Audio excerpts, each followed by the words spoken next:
नमस्कार, मैं हूं वैभव शर्मा और आप देख रहे हैं पीपीएम टाइम्स। बिहार में चुनाव आने वाले हैं और उससे पहले बिहार की हर छोटी बड़ी सियासी हलचल मायने रखती है। तो हम आपको बताएंगे बिहार में पिछले 24 घंटे में क्या अपडेट सामने आए हैं। चुनाव आयोग और वोटर लिस्ट पर मचे घमासान में लगातार और भी ज्यादा घी डाला जा रहा है। आरजेडी के लीडर तेजस्वी यादव ने दावा कर दिया है कि वोटर लिस्ट में उनका नाम नहीं है, लेकिन उनके इसी दावे पर अब चुनाव आयोग ने पलटवार किया है, वो आपको खबर बताएंगे। साथ ही दूसरी तरफ बात करेंगे नीतीश कुमार की, जिन्होंने एक हाई लेवल कैबिनेट बैठक की है और इस बैठक में क्या कुछ फैसले लिए गए हैं उसके बारे में भी आपको बताएंगे। चलिए शुरू करते हैं आज की पहली खबर के साथ। और सबसे पहले बात कर लेते हैं बिहार में मसौदा वोटर लिस्ट को लेकर मचे घमासान की, जहां पर आरजेडी वर्सेस चुनाव आयोग हो रहा है।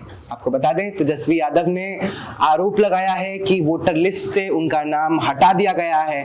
उनके इन्हीं दावों पर अब चुनाव आयोग ने भी पलटवार किया है। दरअसल आपको बता देते हैं कि आरजेडी नेता तेजस्वी यादव ने दावा किया था कि उनका नाम वोटर लिस्ट से हटा दिया गया है, उनका एपिक नंबर भी उसमें बदलाव कर दिए गए हैं। इस बयान पर राजनीति में जैसे ही हड़कंप मचा तो चुनाव आयोग ने तुरंत प्रतिक्रिया दी, स्पष्ट किया कि तेजस्वी यादव का नाम मतदाता सूची में मौजूद है और उनका एपिक नंबर भी यथावत है। आयोग ने यह भी कहा कि राज्य में 90,712 बूथों पर ड्राफ्ट लिस्ट जारी होने से 24 घंटे पहले किसी भी राजनीतिक दल ने कोई आपत्ति दर्ज नहीं कराई थी। इसके बाद आरजेडी ने यह भी आरोप लगाया कि लाखों गरीब और हाशिए पर खड़े समुदायों के नाम मतदाता सूची से हटा दिए गए हैं। एसआईआर अभियान यानी कि स्पेशल इंटेंसिव रिवीजन, ये जो अभियान है ये पक्षपातपूर्ण है और एक तरफा है। तो चुनाव आयोग ने पलटवार किया तेजस्वी यादव के दावों पर और स्पष्ट किया कि वैसा कुछ भी नहीं है। आगे बढ़ते हैं, सत्ता पक्ष में भी सब कुछ ठीक नहीं चल रहा है।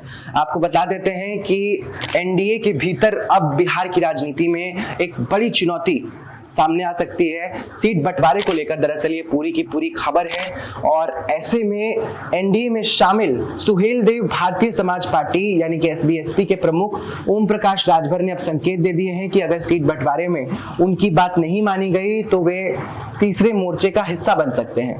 राजभर ने जनसुराज पार्टी के प्रशांत किशोर और विकासशील इंसान पार्टी वीआईपी के मुकेश सहनी के साथ बातचीत की पुष्टि की है और कहा है कि बिहार में तीसरे विकल्प की जरूरत है। एसबीएसपी की योजना राज्य की 156 सीटों पर चुनाव लड़ने की है, खासकर ओबीसी और वंचित समुदायों वाले इलाकों में। ये बयान सीधे तौर पर बीजेपी पर दबाव बनाने की रणनीति माना जा रहा है। वहीं राजनीतिक बहस के बीच में नीतीश कुमार की कैबिनेट बैठक भी चर्चाओं में है।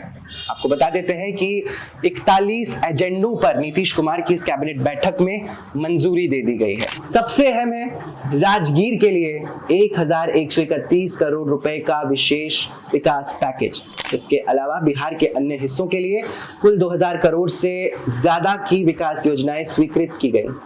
इसमें पटना में ट्रैफिक व्यवस्था को सुधारने के लिए विशेष रूप से 2043 करोड़ रुपए की सड़क परियोजनाएं शामिल हैं, जो एम्स को गंगा पथ से जोड़ेंगी। इन परियोजनाओं के जरिए सरकार ने यह संदेश देने की कोशिश की है कि चुनावी साल में भी विकास सर्वोच्च प्राथमिकता है। वहीं चुनावों से पहले महिलाओं को भी लुभाने की पूरी कोशिश की जा रही है। आपको बता देते हैं, दरअसल बिहार सरकार ने सरकारी नौकरियों में महिलाओं को मिलने वाले 35% आरक्षण को सिर्फ बिहार निवासी महिलाओं तक सीमित कर दिया है।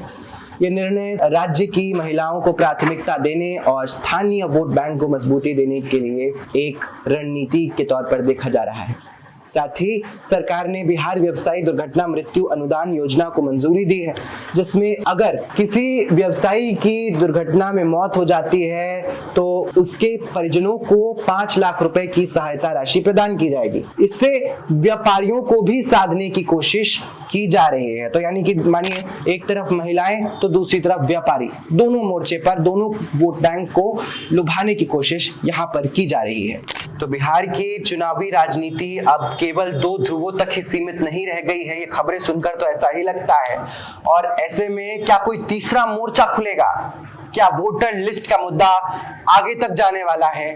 और क्या आने वाले दिनों में सियासी दल जनता को लुभाने के लिए, वोटर्स को लुभाने के लिए और भी वादे करेंगे और भी नए फैसले लेंगे? ये आने वाले दिनों में देखना रहेगा बेहद दिलचस्प। फिलहाल अभी के लिए इतना ही। देश और दुनिया की बाकी खबरों के लिए आप देखते रहिए PPM टाइम्स। अपना प्लीज बहुत ख्याल रखिए। शुक्रिया।